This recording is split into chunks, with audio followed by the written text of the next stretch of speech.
जिथे भारत महागाईनं हैराण झालाय तिथे चीन मात्र स्वस्ताईनं परेशान आहे. कारण चीन एका अशा ट्रॅप मध्ये अडकलाय ज्यामुळे स्वस्ताई असूनही देश चिंतेत आहे. आता हेच एका उदाहरणासह नीट समजून घेऊ.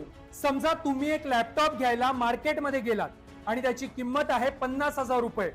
तुमच्यासारख्याच 100 आणखी लोकांनाही लॅपटॉप खरेदी करायचा आहे. पण प्रॉब्लेम असा आहे की ओव्हर प्रोडक्शनमुळे मार्केटमध्ये त्याच लॅपटॉपचे 20,000 पीस पडूनच आहेत. म्हणजे लॅपटॉपची सप्लाय डिमांड पेक्षा कितीतरी पटीनं जास्त आहे. तेव्हा शॉपकीपर विचार करतो की स्टॉक तर पडलेलाच आहे, मग तो त्याच लॅपटॉपची किंमत कमी करून आणतो 40,000वर. त्यानंतर इतर शॉपकीपर देखील विक्री वाढवण्यासाठी लॅपटॉपची प्राइस करतात 38,000, 35,000, 32,000, 30,000 रुपये. अशा तऱ्हेनं प्राइस घसरू लागल्यानं ग्राहक विचार करतो मे बी उद्या प्रोडक्ट आणखी स्वस्त होईल आणि इथेच गेम पलटतो. ग्राहक वेट करू लागल्यानं सेल्स थांबतो, कंपनीला लॉस होतो. लॉस झाल्यानं कर्मचाऱ्यांचे पगार आणि जॉब मध्ये कटोती होते.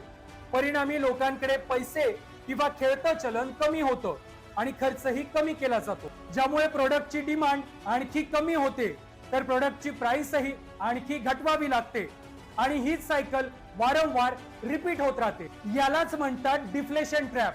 त्यामुळे चीन मधील अनेक वस्तू कवडीमोल भावानं विकल्या जातात. चीनच्या याच डिफ्लेशन ट्रॅप बाबत तुम्हाला आधी माहिती होतं का? हे कमेंट करून नक्की कळवा आणि मला फॉलो करा.